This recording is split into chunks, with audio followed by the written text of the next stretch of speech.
Okay, CQ, the old friends net for 160 meters. This is N4LQ, November 4, Lima, Quebec. Steve is the name, and Shelby, North Carolina is the QTH. This is an AM net that meets here every night at 8 p.m. and everybody is welcome to check in as long as you're running AM. So go ahead and give me your call and we'll get you into the round table. This is N4LQ listening.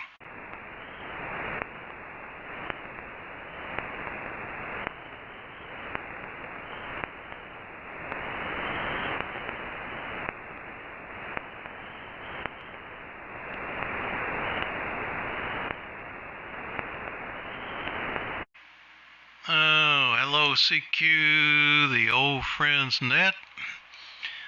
Needing some check-ins. This is N4LQ.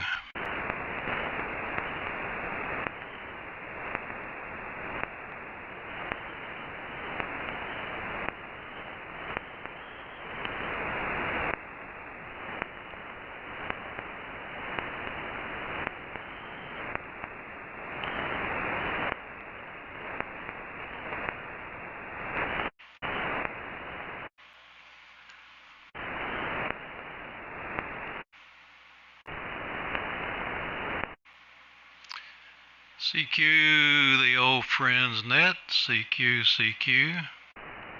This is N4LQ, November 4, Lima, Quebec. Taking check-ins, call now.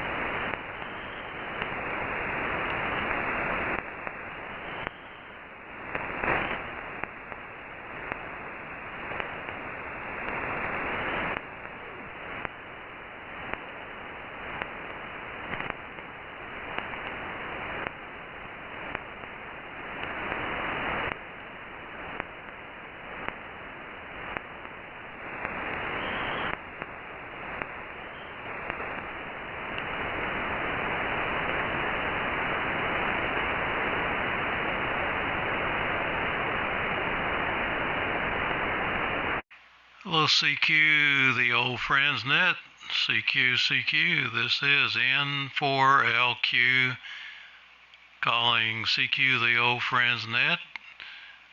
Anybody wishing to check in, please come now. WB4NKL.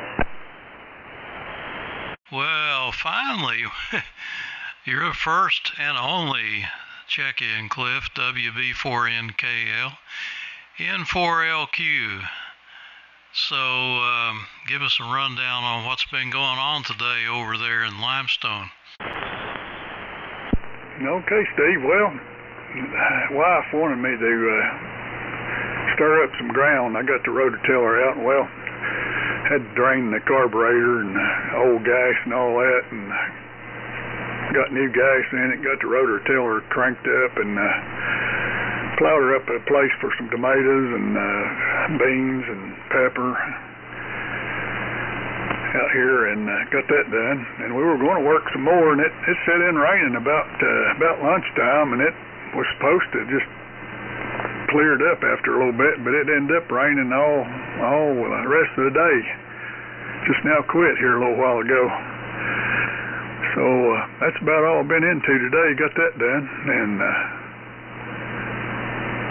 been over on 3885. Those guys is over there again tonight, and I looked up and seen it was 8 o'clock, so I jumped over here and told them I'd give you a contact. Maybe somebody else will show up. N4LQ, WB4NKL.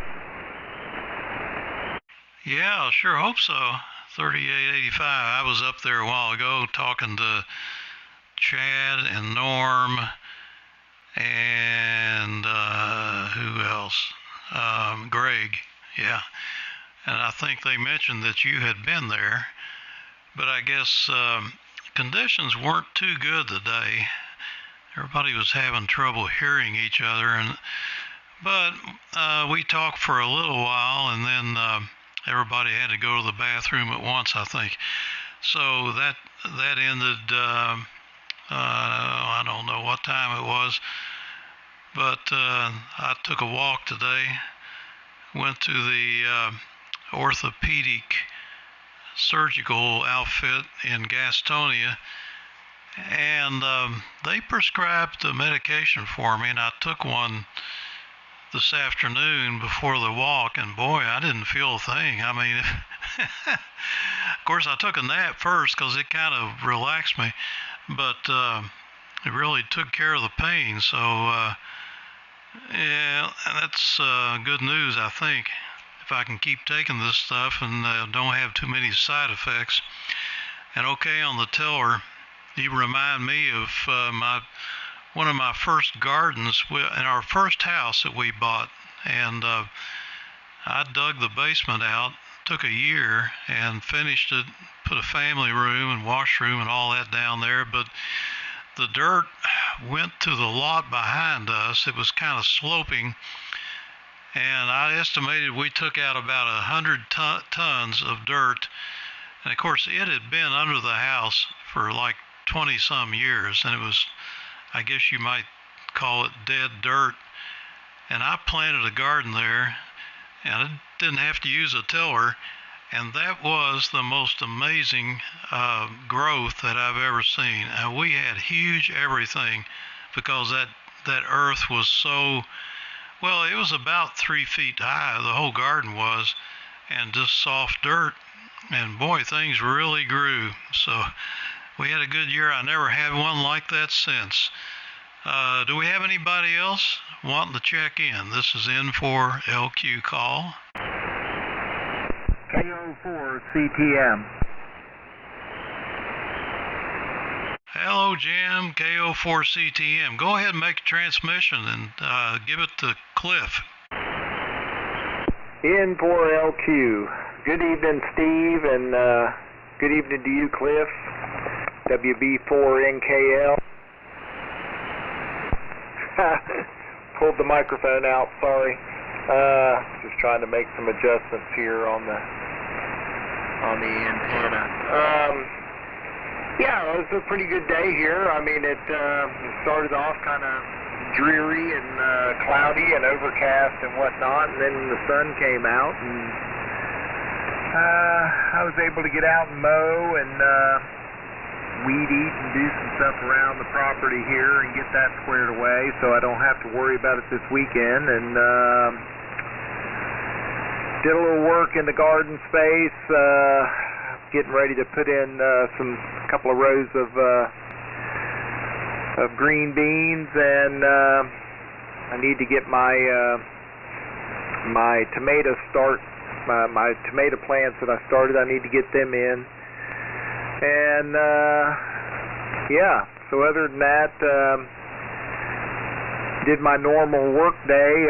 On Fridays we usually get off around 2 o'clock, so that's always a good thing.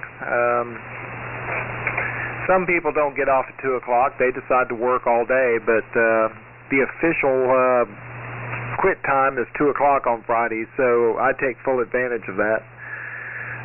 So anyway, yeah, that's pretty much the story here today. I don't think there's really anything else too much to report, so I'll send it on to you, Cliff, WB4NKL, KO4CTM. KO4CTM, it's WB4NKL. Okay, Jim, good copy. Signal's not quite as good as it was last night, but I believe it's coming around. It's you started out sort of weak, and you got stronger as the longer we talk, so I guess conditions are improving. You know, the conditions was pretty weird there today. During the day, I heard Chuck just barely.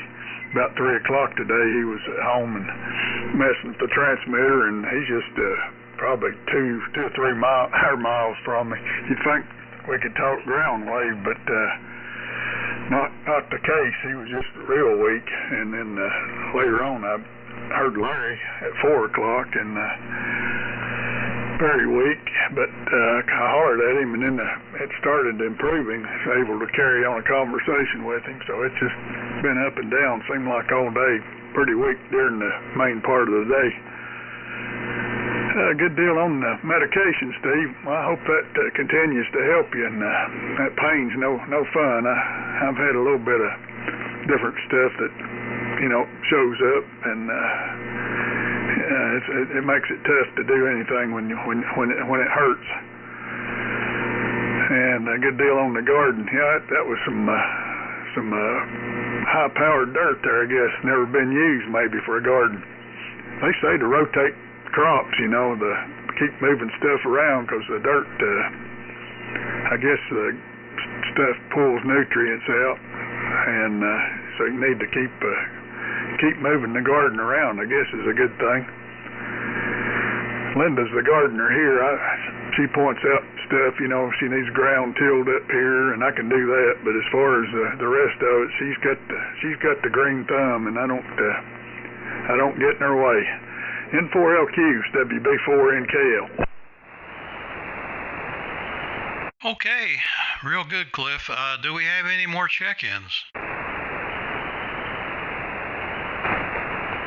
I guess not. Well, that basement that I dug out, I had some help. I was teaching electronics at the school, and the students came over and helped me. They were, I don't know, they were real helpful. And it went up for a whole year. It went on digging, and you could walk into the back of the house and look, and you could see the ground slope up, and we had to take all that out. And it was hard as a rock, and we had to use picks to pick it apart. It wasn't all that rocky or anything. It was just hard, and I didn't think anything could grow in that stuff. I mean, where would the nutrients even come from? But I guess my theory is because it was real loose, it didn't matter. I guess the rain supplied the nutrients, and the loose dirt made it easy to grow things in. But I know if you don't have it tilled up good, it's hard to get anything to grow. It kind of stunts its growth if it's too hard. And okay, on the veggies and things you're planting there, Jim, one time I bought some corn seed, the best I ever had. I don't know if it's even available here. I was up in Kentucky, and it was called Bodacious.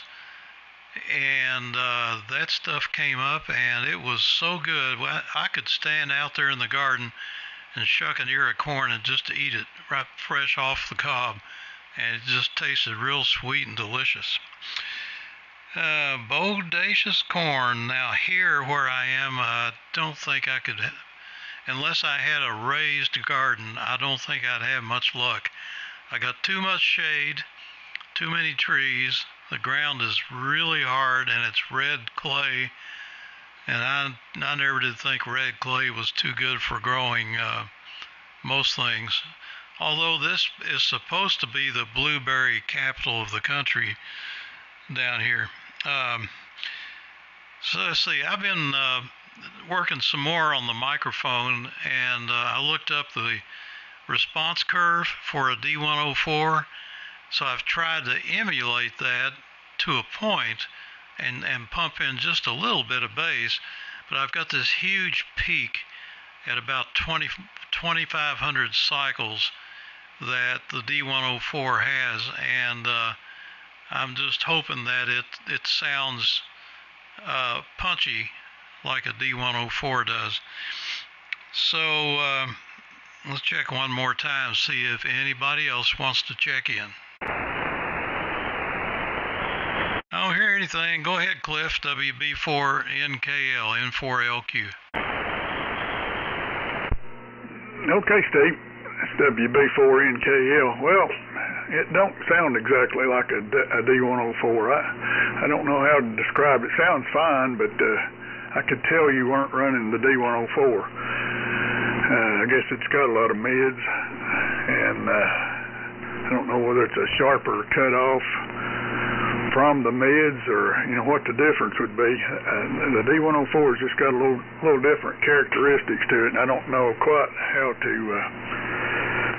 say it. But it's plenty intelligible, but it's different. And okay, I was trying to think. Something Linda was telling me grows better in clay, and I can't remember what it is. There's something she said does good in clay, but most of the time I think you're right. The plants like the softer, loose, broken up dirt. I guess the roots can travel around and get where they need to be without fighting the ground. But we don't set out a whole lot here. Some tomatoes and peppers, and she's going to try some kind of beans this year. And so no corn or anything. My dad he'd raised about an acre or so of garden, and he had enough for everybody in the family and the community. And but I've never got into that much. Go ahead, Jim. KO4CTM, WB4NKL. WB4NKL and the small group. Very good, Cliff.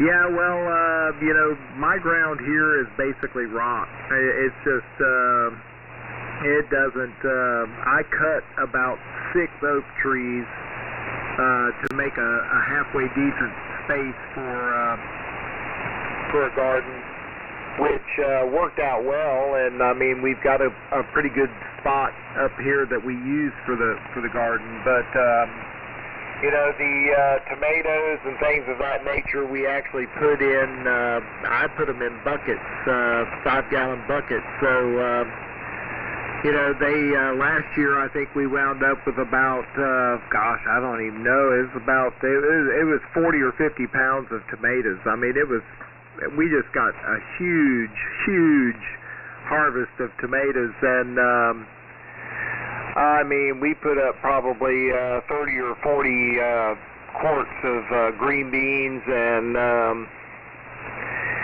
a bunch of okra and squash and zucchini. It's just crazy how much stuff we got out of. So I've got like 3 or 4 raised beds, and then I've got my buckets that I put my tomatoes in, and a small little greenhouse that we start plants in, and it works out good. I mean, it's just Cammie and I, but we can that stuff and we put it up, and we've got the emergency pantry and our freezers, and we've got beef and chicken and whatever else frozen in there. So if things go south, we'll be okay for at least probably, I don't know, 6 or 8 months maybe. We've got enough food to last us, so we just got to the point where it was like, okay, things are getting stupid and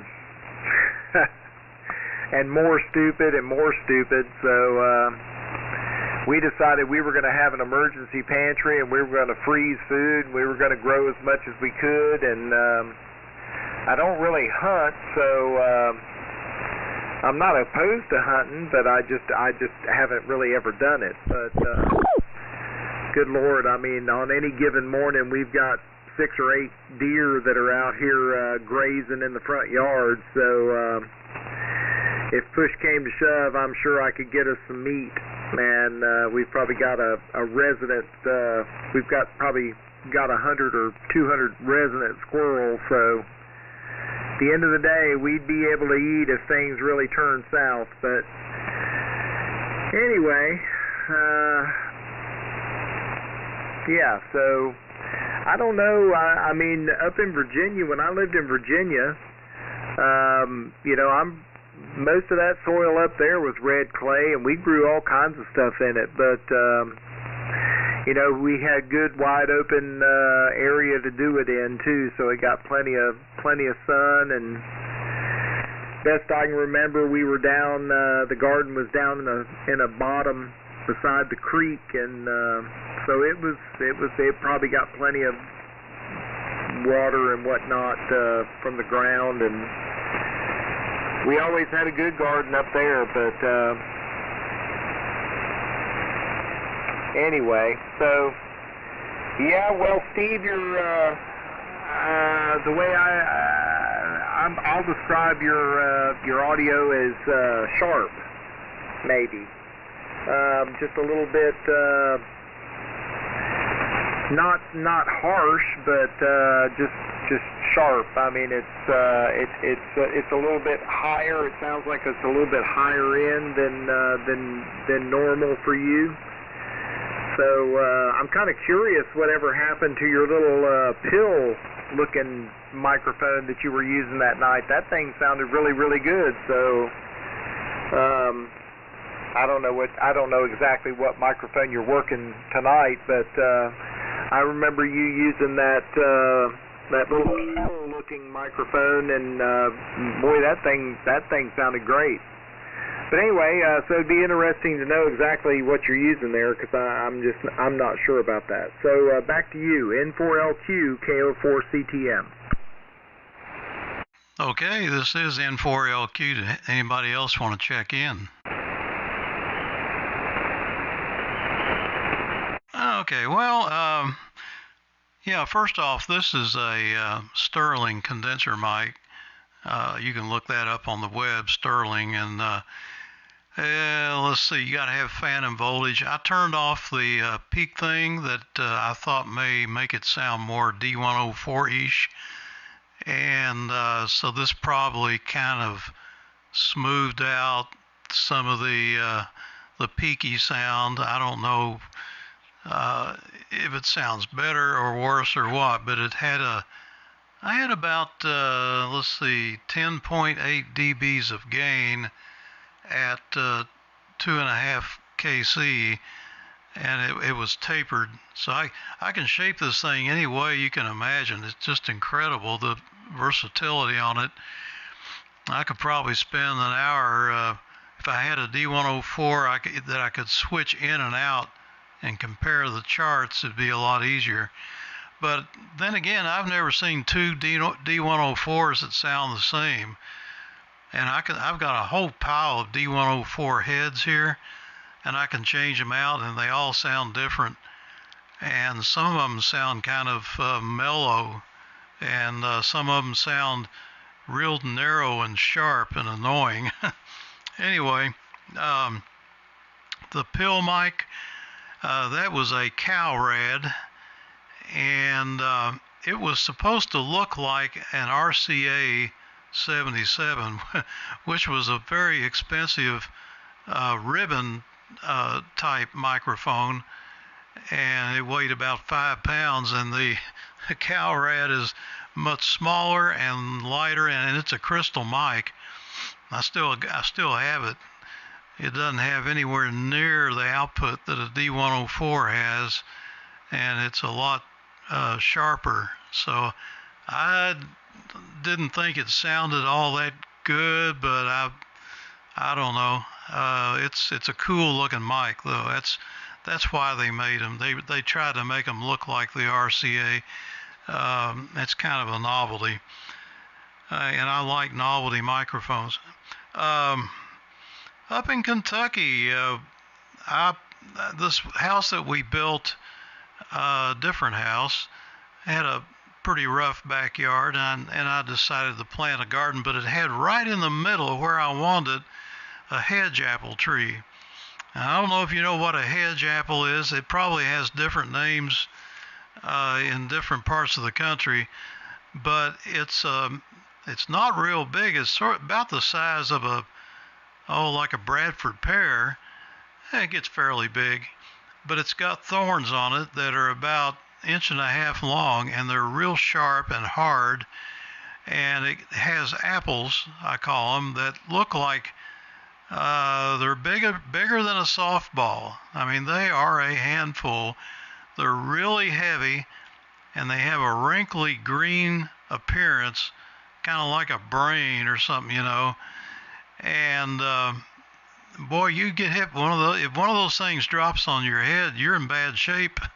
It hurts.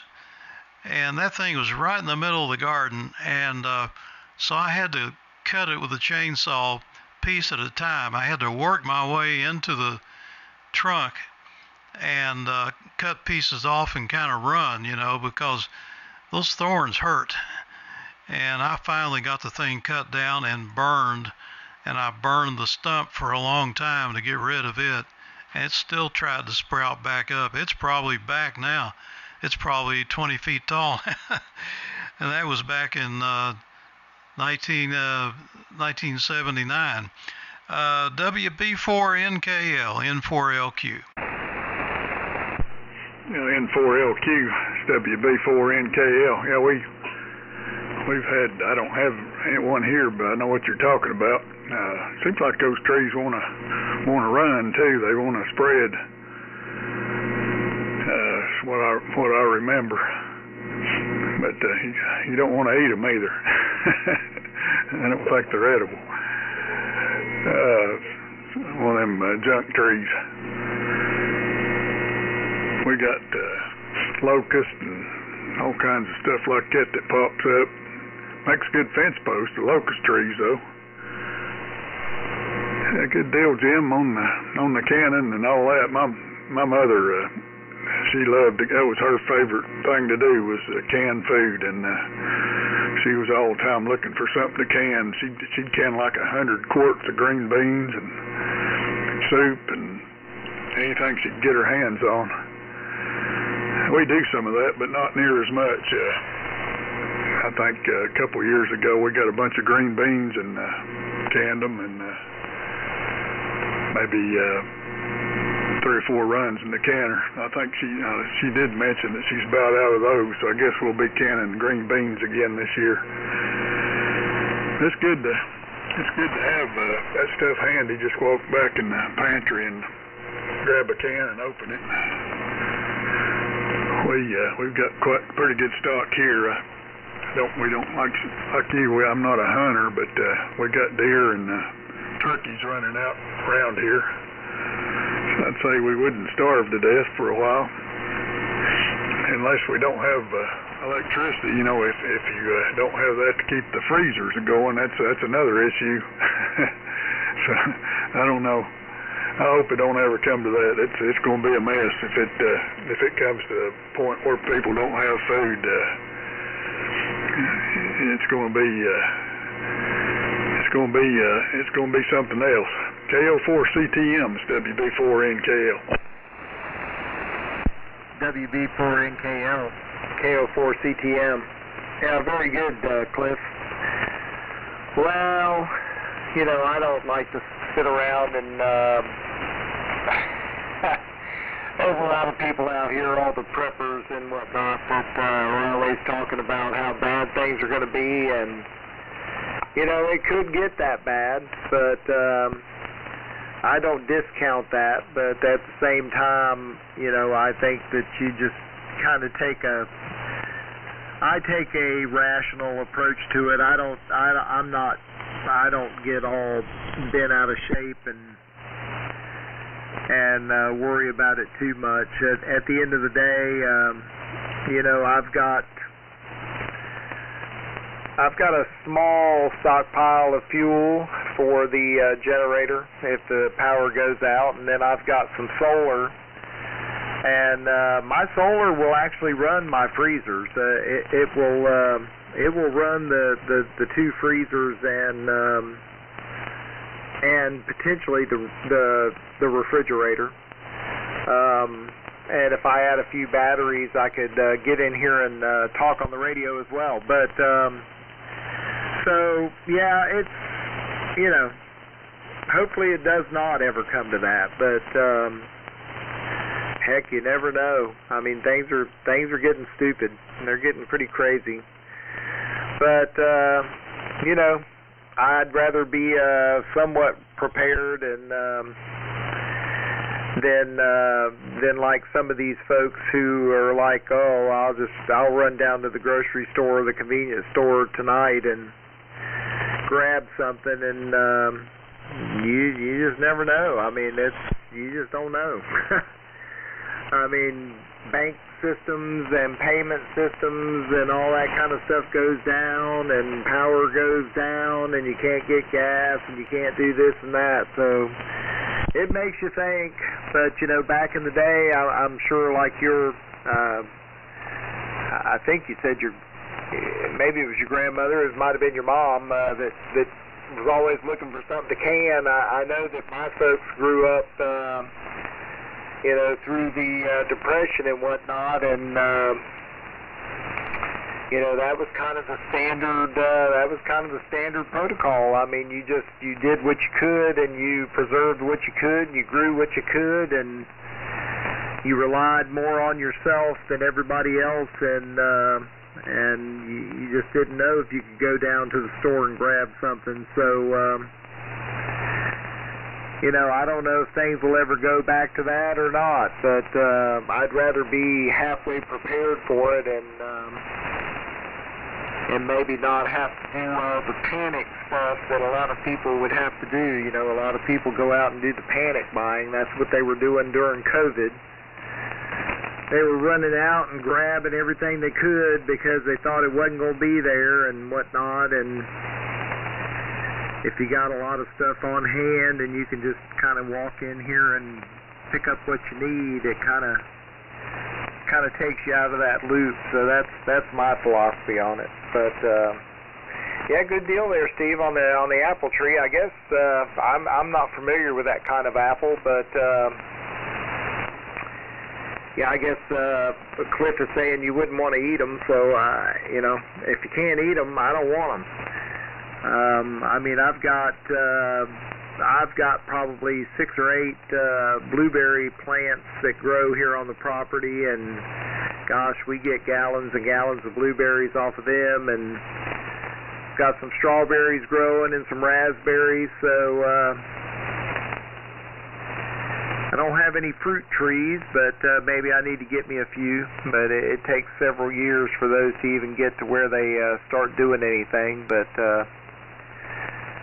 yeah, Cammie and I, we like to be as self-sufficient as we can, because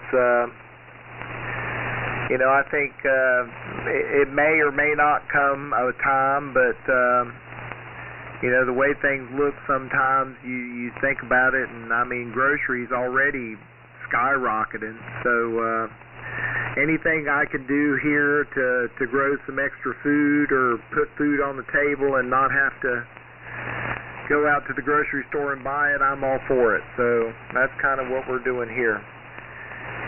But anyway, back to you, Steve. M4LQ, KO4CTM. All right, real good, Jim. The N4LQ. Anybody else want to check in tonight? W4CDJ. All right, there's the booming voice from Rabbit Hash W4CDJ. Hello, Dan. N4LQ. Got you in here. I turned off the peaking thing on the audio. Let me know how you like it compared to the other way. And I just looked up hedge apple tree, and the real name for it is an Osage orange. It does look more like an orange, except it's green, and it says you can eat them. However, they taste very bitter, so you'd have to figure out some way to kind of sweeten them up, I guess. I was told that if you take one of those and put it in your house as it is, just the orange, it'll keep bugs away. It'll repel bugs. They won't come in your house. And I tried that, and the only thing that happened was the Osage orange fruit rotted and stunk to high heavens, so I threw it out the door. Dan, go ahead and then make one and give it back to me. W4CDJ, N4LQ. Fine business, Steve. N4LQ, W4CDJ. Here somewhere northwest of Rabbit Hash. We've been trying to wait for the sun to go down here. I know you guys get started around 8, but we still have a lot of sunlight and a lot of noise. I couldn't hear Jim down there at all. I did hear Cliff, and I'm hearing you pretty good now, Steve. Anyway, we call them hedge apples. The Osage orange fruit that falls in the road, about as big around as what would be a cantaloupe. Got a bunch of little green ruddy looking things on them. But my grandmother used to keep 1 or 2 of them in the house because she said they were good for spiders. But I don't know about other kind of bugs. We're on a different rig tonight. I hope it's sounding okay. I've never, well, I did use it once on 1880, a couple, 3 weeks ago when I was talking to Mike and Kent. So I'm not running here on 1864. But I think we're tuned up pretty good there. It seems to be working. The mud monitor looks okay anyway. And we'll let it go with that. Yeah, hedge apples, Steve. N4LQ, W4CDJ. I'm hoping the band will pick up as it gets darker. Okay, Dan, would you mind sharing with us the name of this mystery rig that you're running? Over. So we're on a homebrew rig. It's a pair of 304 TLs modulating a pair of 304 THs. Oh, man, I tell you what, those are beautiful tubes. I just love looking at those. And those in the 100 THs, they look like tubes. Yep, that's what I said at first, hedge apples. And we had a bunch of them, and you don't want to get too close to them because they'll bean you on the head or stick you with thorns that are unbelievably sharp and long. So yeah, let's see, prepping is the first rule of a prepper is to not tell anybody that you're a prepper, because that makes you a target. And if something does happen, you really don't want anybody to know that you have something, because if it gets bad enough, then you become a target. So you want to keep that secret. Back to you, Cliff. WB4NKL, N4LQ. Break KZ, 4 Bravo. Got you on the list. You'll come after Dan there, John. Roger. That's WB4NKL. And hello to John, and hello to Dan. And Dan, I think the band's improving. It was a little weak when we got started here at 8, but it's I think signals are picking up. You got a good signal here with the homebrew rig. I don't think I've seen a picture of that one. You'll have to put that one on your QRZ page. I'd like to see it. And you've got the other homebrew rig too with the 41000, I think. So I think you've got the transmitters covered good. That one sounds great. Good audio, good signal. Yeah, that's a good rule there, Steve. Don't let anybody know that you're a prepper. Jim's done broadcast it, but if there's no food in the supermarkets, there's gonna be a big mess. Everybody's don't want to starve, I'm sure. I'll send it on around. Go ahead, Jim, and we'll let John get in here in a minute, hear what he's got to say. KO4CTMs, WB4NKL. WB4NKL and the group. Very good, Cliff. No, Steve, I'm not a prepper. I'm really not a prepper. But I I don't know what I'll say. I'll say this: if you want my food, you can come and try and take it. But I've got other things besides food that might stop you. But anyway, yeah. Well, Dan, I'm picking you up well. I'm not sure if you're picking me up at all or not, but you know, a little bit of noise or whatnot there between you and I, but I'm hearing you, and of course I'm picking up John KZ4B just perfectly fine here in the climax this evening. And so I'll keep it rolling on so we can get everybody in here. So go ahead, Dan. W4CDJ, KO4CTM. Well, I think I had my turn there when I was in there, but I'll go ahead and take it anyway, and I'll put my star behind you there, Jim. You're sounding good up here. You guys are about a half hour ahead of us, or maybe even 40 minutes. The sun sets a little bit later here, and that's when the band comes in here in southeast Indiana. So that's why I kind of waited to break in, because I couldn't hear hardly anybody. I could hear Cliff, and I knew Steve was in there, but I couldn't hear what he was saying. But copies are coming in good now, and there was a breaking station. I don't know who it was. So I'm going to turn it back to Steve. N4LQ lane direct traffic here, and somebody give me the rotation, and that's the one I'll follow.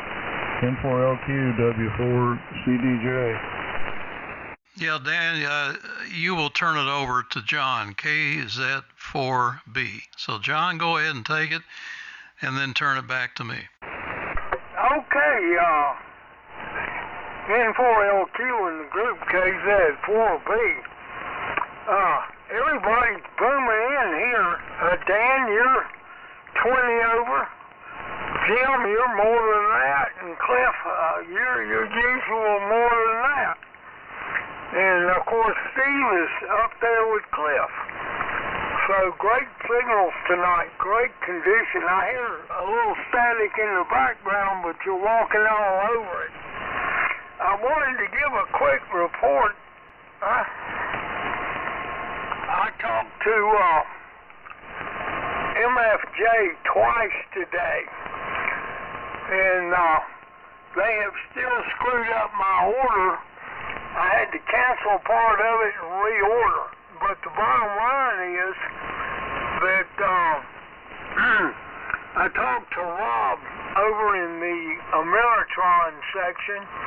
He said he was going to keep working for the foreseeable future, repairing Ameritron and other products. He did not know the fate of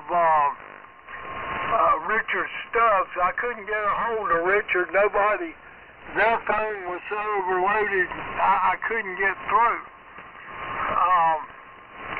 But I ordered more spare parts under the assumption that they could disappear tomorrow. And he said that they were taking orders up until I think about the 17th of next month, at which time they were going to cease manufacturing entirely. And he said, Rob said that today was the busiest day they had ever had on record. That's the good news. The bad news is that a lot of the stuff that people wanted to order is no longer available. They have pared down their inventory.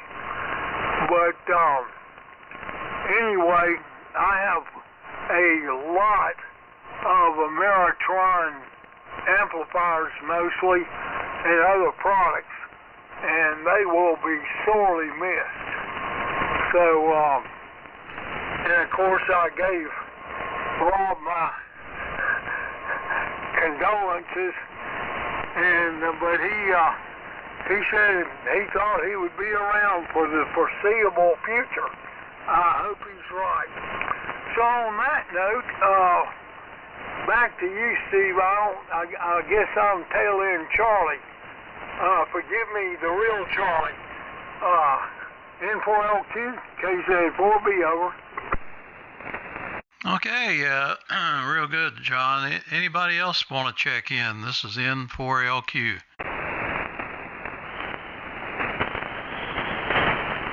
All right, and I will say hello to Ian in the Netherlands, who commented on our net online here. Apparently he's listening, and he says he loves the AM audio you can get from an ICOM 7300. So I looked at his QRZ page, and sure enough, there's an IC 7300. Anyway, let's see. Another thing. Well, now we know, Jim. Now we know that you've got weapons too. So not only do you have food, but you got weapons. Another rule: if you got weapons, don't tell anybody. I don't know. It's just something I picked up a long time ago. My uncle had a bunch of guns, and I don't know if he told anybody or not. He had them locked up in a cabinet in his house. He lived out a little bit out of the country a little ways, and he'd come home and somebody broke in the house, and that's all they'd do is take his rifles. He had a nice stash of them, so they really liked those things. Anyway, let's see, John, MFJ, that, I tell you what, that's really been a lot of conversation about that outfit, and that the whole problem with MFJ, if it's a problem, and it really wasn't as long as Martin Jew ran it, but it was a one-man show. I mean, he started it. He had an office that looked like a bomb hid inside with piles of paper everywhere, and he kind of ran everything by the seat of his pants, I think, and I'm not saying he was disorganized. I'm sure he knew where everything was, but it was just an old-fashioned one-man business, and I'm sure he may have had some office staff there to take orders and things like that. But as far as taking over the business, he was the engineer and the mastermind behind the whole thing. He had an engineering degree, and he was not, and I think his parents were immigrants from China, I believe it was, and so he was the second generation. And when you talk to him, he sounds like a good old Louisiana country boy down there, but he is definitely of Chinese descent, I believe. And nice guy, though. So to take that over would not be easy, and plus he had a supply of workers from that college. Mississippi State College was just two blocks away, or so you could just walk over there. So when he needed had a big project, he would just get a bunch of those kids over there and build them. And of course that's how a lot of errors crept in, I'm sure. And then once he got stocked up on one particular item, he would either put the kids on something else or send them back home or whatever. And I don't know what he paid them or anything, but I wouldn't doubt that may have caught up with him too. You know, the price of labor has gone sky high, and they could probably make more money working in McDonald's or something. So that could have been a problem also. And like he said, COVID messed things up, and indeed that college was, they had all kinds of problems with it there. So it got to be an issue. So it is a college town, and you can imagine what goes on there. Anyway, back to Cliff, WB4NKL, N4LQ. Now, N4LQ, WB4NKL. Okay, Steve. Well, he done it for a number of years. MFJ's been around for a good while. But, you know, he took over I guess he bought out Ameritron and some of the other manufacturers, and you would think that he maybe could sell off that part of it or something. I don't know. But it's going to leave a big hole in the ham world. Maybe not the best stuff in the world, but it was something like a little antenna analyzer. Everybody's got one and depended on. So I really do hate to see him go. But then we lost Tech. We've lost, of course, we lost Drake and all the other manufacturers years ago. So it's going to be left up to Kenwood and Yaesu and some of these Japanese manufacturers, I guess, and Chinese. Nobody can compete with the Chinese prices, and I guess it's just the way things are. I don't see how he's, if the Chinese decided they want to duplicate that little antenna analyzer, they probably could do it for a lot less money. And they might do it after MFJ leaves the market. Go ahead, Jim. KO4CTM, it's WB4NKL. WB4NKL, KO4CTM. Very good, Cliff. Yeah, good evening to John there. And I actually picked up a couple of meters. I was just curious if anybody had some idea about them. I picked up a triplet. I guess it's a model. It looks like a model 666R. It's I had to clean it up. It had somebody had left the battery in it or whatever, and it had corroded. But I got that cleaned up and was actually able to get it to work. So seems like a pretty neat little meter there. It's got its case and all that kind of stuff. It didn't have its probes, but I've got some probes that'll work with it. And then I've got an AM probe that's like it's got the clamp. It's a clamp meter. I was trying to see if there was a model number on it, but I don't really model something. I can't see. Hang on, my glasses on. Model 300. So it's an AM probe model 300. Now I don't know really anything about this thing. I haven't really done a whole lot with it, but anyway, I picked them up. They were like super cheap. I'm talking like $6 or $8 a piece or whatever at the old antique stores. So anyway, so one's a triplet and one's an AM probe. So I was just curious if anybody had any ideas about them, if they were any good, or if I should just chuck them in a drawer. So anyway, I'll send it on to Dan. So W4CDJ, take it. KO4CTM.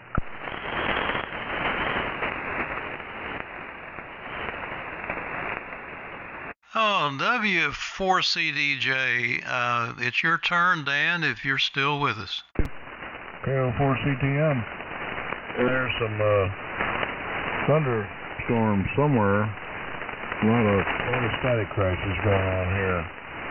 Yeah, I heard today on 40 meters that MFJ was going to close their doors if it maintain their repair business.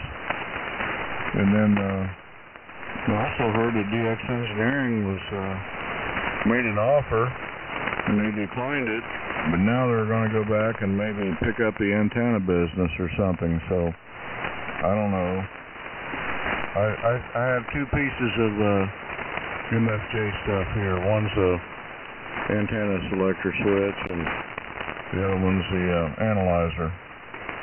And other than that, that's all we got. We got no Ameritron amps or anything like that. I really I don't like using an amplifier. I'd rather just run a transmitter and do what it does. Yeah, living off the grid there, so to say, Cliff. We're okay here. We got rabbits and squirrel and deer and turkey and skunks and possum and raccoons and birds. And the pond is full of fish. And my daughter and her husband's got 5 or 6 quarter horses right down the road here, so I guess we could always saddle up and head to town and get coffee and sugar and flour. But I don't know. I hope it don't come to that either. We'll have to wait and see. Never know. But like they said, Bocephus said a country boy can survive. So we'll see how that works. I guess it goes to John there. And I think it's Kilo Z 4 Bravo W4 CDJ. Okay, W4CTJ and the group KZ 4 Bravo. Fine business, Dan. You're coming in quite nicely. About 20 over 9. The band is a little bit squirrely tonight, Steve. I actually had a little trouble on your last transmission with a lot of selective fading and QSB, and therefore you're probably having the same problem with me. So the band must be pretty long tonight, because Cliff, Jim, and Dan are coming in fairly reliably, and I've had the most trouble with you, Steve, and normally you're the strongest. So must be sunspot activity, I guess. Well, Dan, I have a question. You say you're off the grid. Does that include your utility power supply? Do you have some kind of generation, or you you're still being powered by the power line? You might elaborate on that. We live in a neighborhood. We live on Lake Norman in a neighborhood that's fairly close to Mooresville, and everybody in the neighborhood has a portable generator of various descriptions, including myself. I'm an ampliholic and a generator-holic, because part of my career was designing power plants of everything from nuclear to hydroelectric. And I always dreamed about having my own little stream with a hydroelectric generator. And but that's not going to happen, because you need the stream, which means you need to be in the mountains. Things are fairly flat around here. They're hilly, but not mountainous. And the lake is huge, but it's all at the same level. Cliff, or Jim, I wanted to you had asked, did anybody know anything about triplet? I am not familiar. I believe you said you had a 666. I'm not familiar with that one. However, I have several 630 PLKs, which is a analog multimeter. And the neat thing about the triplets over the Simpson is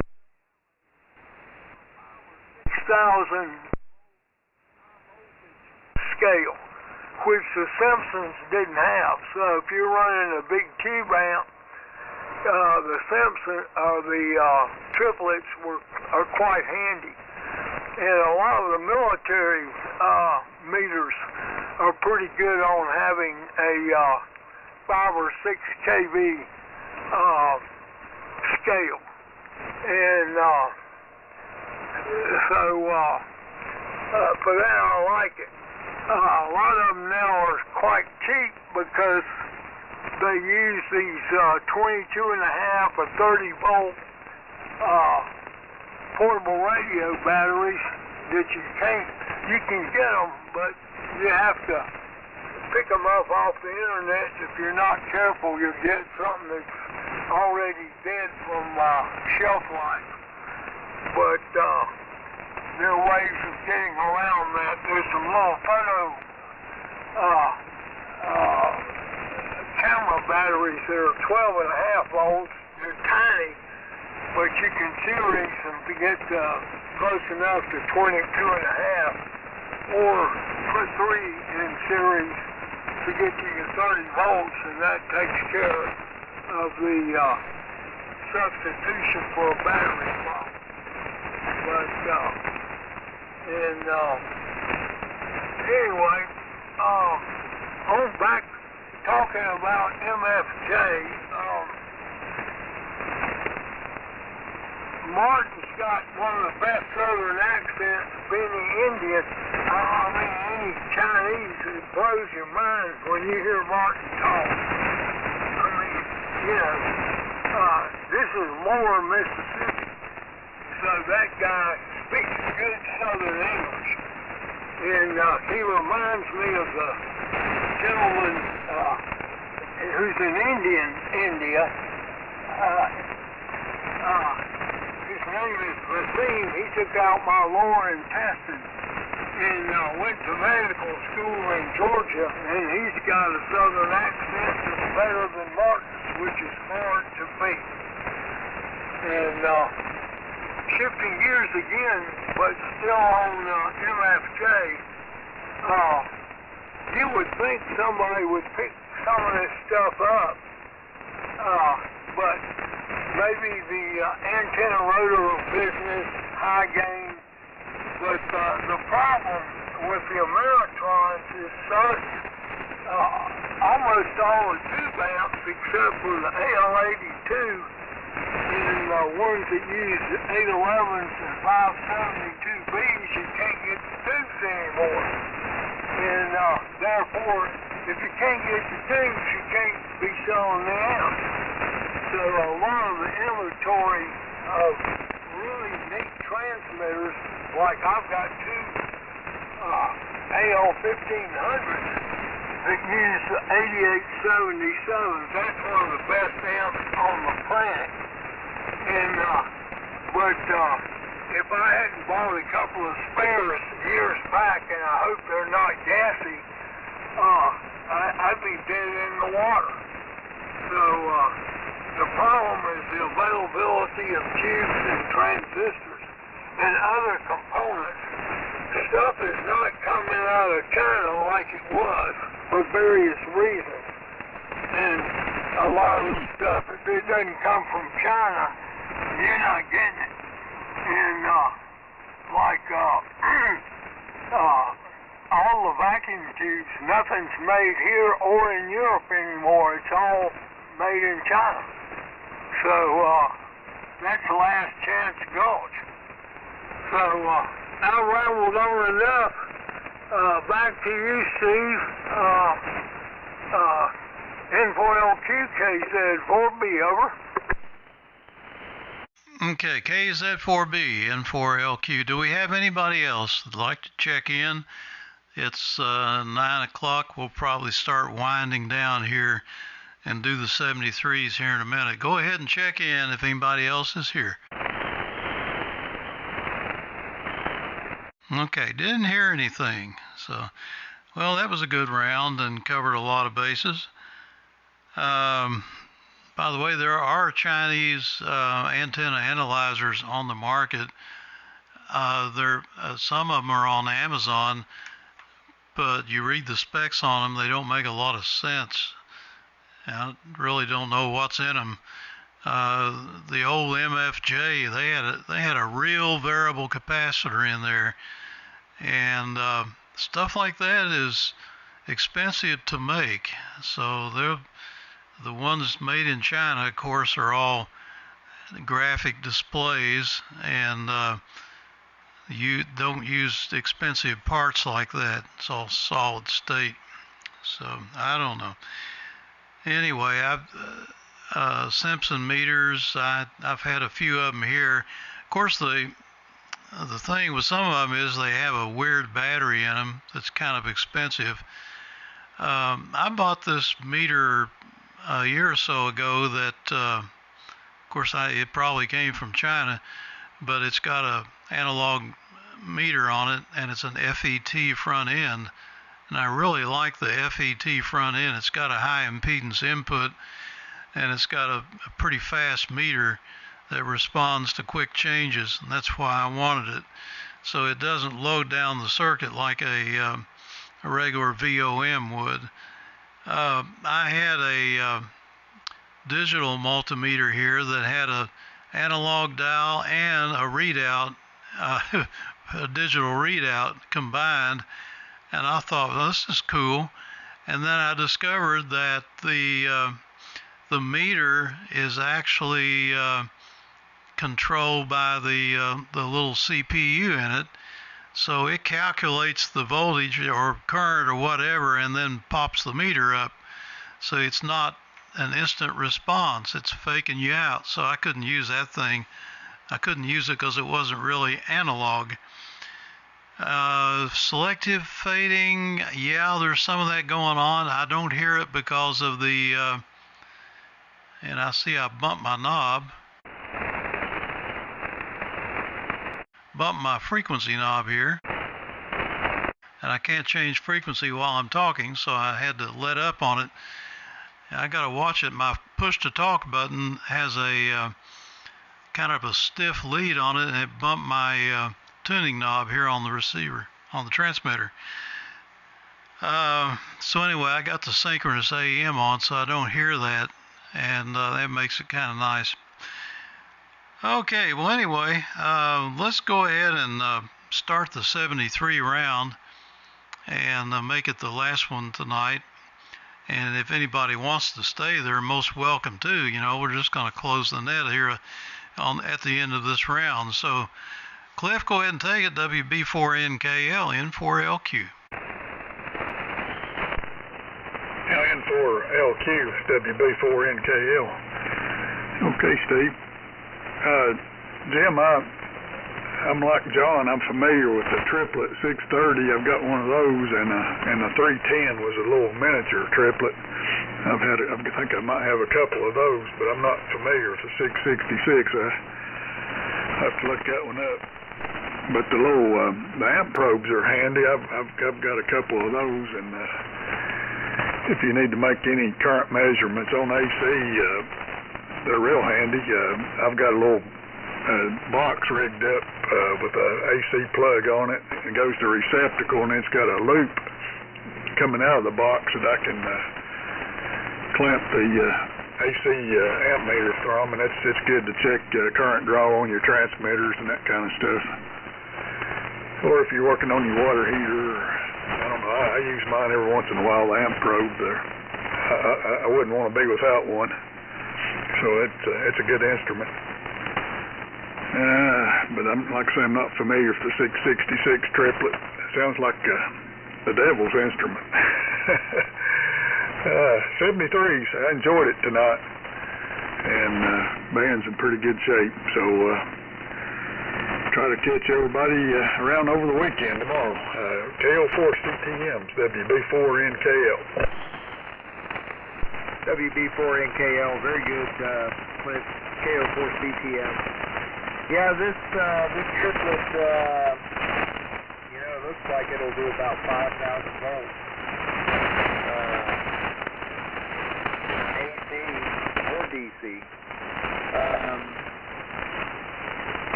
It's a really nice looking little meter. So anyway, I didn't know. Of course, a lot of times I've got my digital multimeter, and then I've got the very cheap little Micronta that belonged to my dad. I keep it in here out of respect for him, and I use it from time to time, old analog Micronta radio stuff, I guess. But so anyway, well, yep, okay, well, I'm going to say 73 as well. Good to hear everybody this evening, and especially, I guess, the fellow that's listening from, I think you said the Netherlands or somewhere, Steve, there. So you're still listening, good evening to you. But anyway, just everybody have a great rest of the evening and good rest of the weekend, and we'll talk soon. So I'll send it on to you, Dan. W4CDJ, KO4CTM, 73. KO4CTM in the group, W4CDJ returning. Well, fine business, Jim, and 73 Cliff and Steve. And John, that was pretty interesting about your power plant design work. It's kind of strange. I retired a couple years ago. I worked for American Electric Power, Pacific Power and Light, Alabama Electric Cooperative, Stone and Webster Engineering Corporation, and Bechtel. And after I left the utilities, I wound up a startup engineer and worked on several fossil plant startups and I think 3 nuclear plant startups. So we got something in common there, John. A lot of fun. Made a good living, kept the kids fed, and it's all good here. Yeah, we have a couple generators. One of them is a permanent install. It's a 20 kW natural gas. Runs off the natural gas pipeline, which I think, personally, natural gas pipelines are more robust than the electrical grid because the pumping stations have their own generators, compressors, and everything else that runs off the gas in the pipeline. And the pipelines are all underground. So if the power goes off, the pumping stations for natural gas are still going to operate. So as long as the house doesn't fall down and break a gas line, that should work. And then we also have a 8 kW portable generator, an old military thing, Onan, 2-cylinder, that we can bring out and crank up if we need to. But yeah, that's the story here, John. Since you asked, I thought I'd make a remark there. And it's been a pleasure. Enjoyed it. I'll try to check in this net as much as I can. Conditions, if they permit, we'll be in here. And I hope the rig here is working as good, if not better, than the T3. I just thought I'd put it on here tonight and check it out and see how it was doing. So with that, I'll say 73 to all. I've enjoyed it. Thanks for picking me up, Steve. Cliff, your Sound and 5 business. Jim, you were kind of in and out a couple times, but we got most of everything you said. So it's all good here. Over to you there, John. KZ4B, W4CDJ, 73. Okay, W4CTJ and the group KZ4B, fine business, Dan. You're booming in here 30, 40 over 9. So the band is definitely long tonight. And I worked, most of my career was with various divisions of Duke Energy. But when I worked for Duke Fort Daniel, I did a job. It was a coal-fired plant in Puerto Rico, and that was an AEP project. I don't know if you ever had anything to do with that. It was down near Ponce in Puerto Rico, and it was kind of a mess because it was right on the ocean, and they used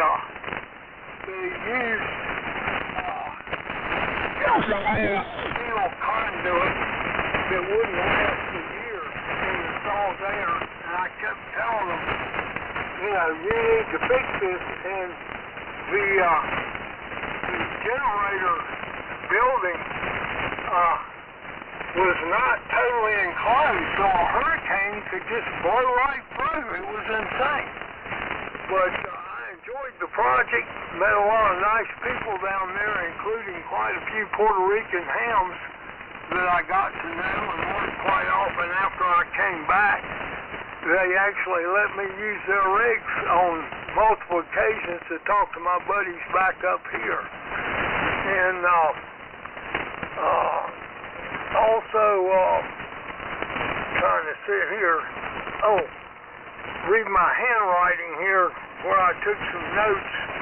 Also, I live within 5 miles of the Colonial Pipeline pumping station. It is a huge facility, and yet I live on a peninsula that juts out into Lake Norman, and it wasn't financially feasible to run natural gas down here, which is a shame because I wanted so badly to be on a natural gas pipeline. I have a inverter, Honda, their biggest inverter generator, that is gasoline, but I bought a kit to convert it to natural gas or propane if that ever became a necessity. And I've also got a Honda generator, a 2-cylinder generator that was used on, it was bought for the movie set when they did The Patriot down in northern South Carolina. And it's super whisper quiet. It's triple insulated for sound, and it's a neat piece of work. The generator itself is similar to some of the high-end RV generators, but it was literally designed not to be heard, and for whatever that's worth. So, one last comment, and let everybody go if you haven't already given up.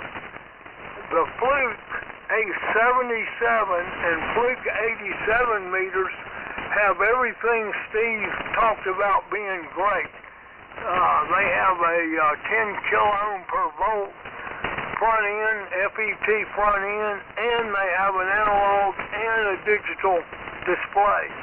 And you find them at Hamfest a lot for $100 and up, but they are great meters. That's what I use in my commercial work, and that's a meter to have. So 73, thanks for calling the net, Steve, and everybody have a great weekend. KZ4B clear, and back to Steve. Okay, real good, guys, and you guys need to visit each other. John and Dan need to get together somewhere between Lawrenceville and Rapid Hash and hash all that stuff out. It's been a good net. Thanks, everybody, for checking in. And we'll say 73s, and this is N4LQ closing down the